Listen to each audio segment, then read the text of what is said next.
Salut à tous. Et ouais, Matt est toujours là pour parler des actualités musicales qui l'intéressent. Mais avec un éclairage de merde, je suis toujours là. Et aujourd'hui, c'est Dark Necessities des Red Hot Chili Peppers qui annonce leur tout nouvel album de Getaway qui sortira le 17 juin, en plus de Magma de Gojira. Je suis assez content. Ce morceau est sorti le 5 mai 2016 sur YouTube et accumule déjà plus de 5 millions de vues. Normal provenant d'un single qu'on attendait déjà depuis des années qui annonce leur nouvel album pour un groupe aussi connu que les Red Hot Chili Peppers. Vous savez, j'aime beaucoup les Red Hot. Du coup dans cette vidéo je vais donner mon avis sur ce single et mes espérances pour le prochain album. Je ferai une vidéo bien sûr quand l'album sortira, une vidéo bien plus complète et construite pour donner mon avis dessus comme je l'ai promis avec Magma de Gojira. Du coup pour contextualiser mon point de vue sur les Red Hot actuels, je vais d'abord parler de leur dernier album en date, I'm With You. Je ne vais pas faire de critique à la hauteur de la biographie objective que je fais déjà sur la discographie des Red Hot Chili Peppers, mais je vais donner mon avis en 2 mots. C'est pourri. Attendez les fans de l'album, j'ai juste envie de dire un truc. C'est correct. Le provenant d'un groupe comme les Red Hot Chili Peppers, c'est plus que de la merde. C'est un album de pop. Ce n'est même pas du rock, c'est de la pop. Pourri, dégueulasse. Donc maintenant que vous avez mon point de vue sur cet album, je vais parler de leur nouveau single. Et il est juste bien. C'est un bon morceau de rock alternatif et parfois même de rock expérimental. C'est ce morceau qui va nous donner la nouvelle image des Red Hot. Je vais y aller membre par membre et je vais tout de suite commencer par Chad Smith à la batterie. Sur ce point là je suis complètement déçu. Chad Smith nous fait un rythme tout ce qu'il y a de plus simple mais rapide, donc forcément il marche. Il y a des trucs qui me gênent comme par exemple le fait qu'on entend pas du tout la grosse caisse et que dans les couplets c'est les claquements de main qu'on entend et pas la caisse claire. On avait déjà des claquements de main dans le refrain de Can't Stop mais là ça marchait. Au niveau du chant j'ai pas grand chose à dire car il n'y a pas énormément de différence avec les anciens albums. Là c'est pas tellement du rap qui pose ses paroles mais c'est pas du tout du rap comme ils nous avaient habitués il y a très longtemps. Mais là il chante très bien et dans le refrain il y a même des chœurs en fond.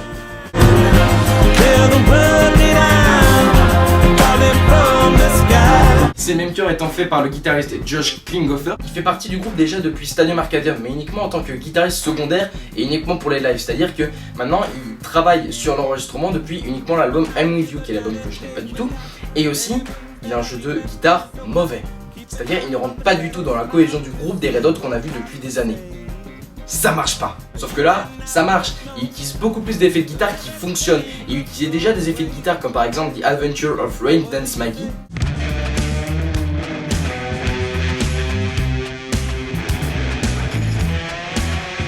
La guitare est presque pas présente dans le morceau, mais uniquement dans les couplets. Car dans le refrain, même si on l'entend vraiment pas beaucoup, on la distingue. Dans l'intro, on la distingue avec la basse. Et à la fin, il nous fait carrément un solo.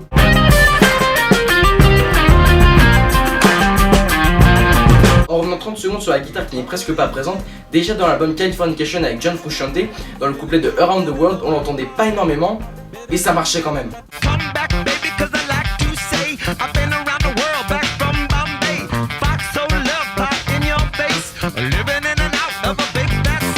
Au final, moi je dis qu'il a progressé, car son jeu de guitare dans ce morceau est déjà bien mieux que dans la totalité de l'album I'm With You. Le refrain est sympa, mais sans plus, et c'est dommage parce qu'en général dans une chanson, ce qu'on retient le plus, c'est le refrain. Et là, comme il se démarque pas, bah ça marche pas.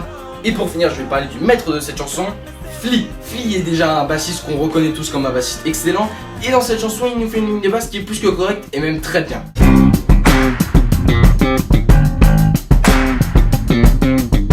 Et c'est lui aussi qui s'occupe du piano. Car oui, je vous l'ai pas dit, il y a du piano dans ce morceau. On l'avait déjà dans I'm With You, sauf que là, c'était de la merde. Là ça marche bien mieux car il est assumé à fond. Des fois c'est même lui qu'on entend plus que tous les autres instruments. Et même à la fin du deuxième refrain, il y a un petit solo de 10 secondes de piano.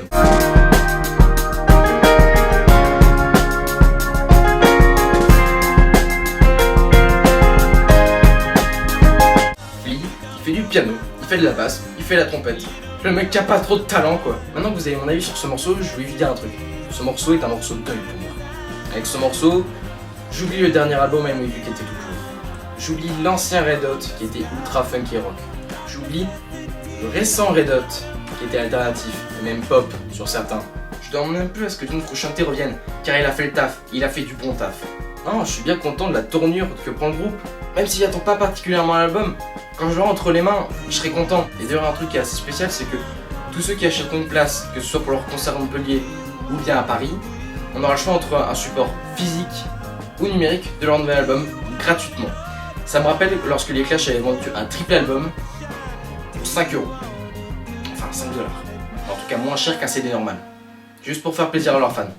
C'est cool ça. Donc pour mes attentes, j'ai pas particulièrement d'attentes. Je m'attends juste à un album de rock alternatif et un peu expérimental au niveau de la guitare, des lignes de basse qui vont être géniales, des morceaux funk qui vont être très bien comme par exemple Look Around.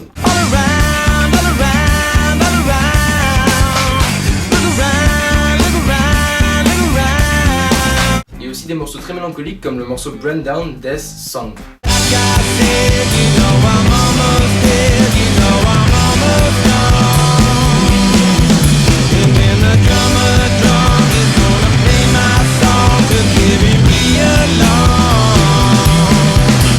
Content que les Red Hot sont de retour pour faire de nouveaux morceaux, un nouvel album et encore une fois une nouvelle tournée. Ce que j'ai déjà vu en concert en 2011, c'était génial. C'est génial qu'à leur âge ils puissent continuer à faire ça, même si bon ils sont pas très vieux par rapport à d'autres groupes. Du coup je vais ressortir ce que j'ai dit pour Gojira. Les Red Hot, je vous fais confiance. Et bon comme je l'ai dit, faudrait que je trouve autre chose. Mais j'ai rien d'autre à dire, je sais que ça va être bien. Et même si je suis déçu, c'est bon. Voilà, maintenant que vous connaissez mon avis sur Dark Necessities des Red Hot Chili Peppers, il me reste plus qu'à vous dire à plus.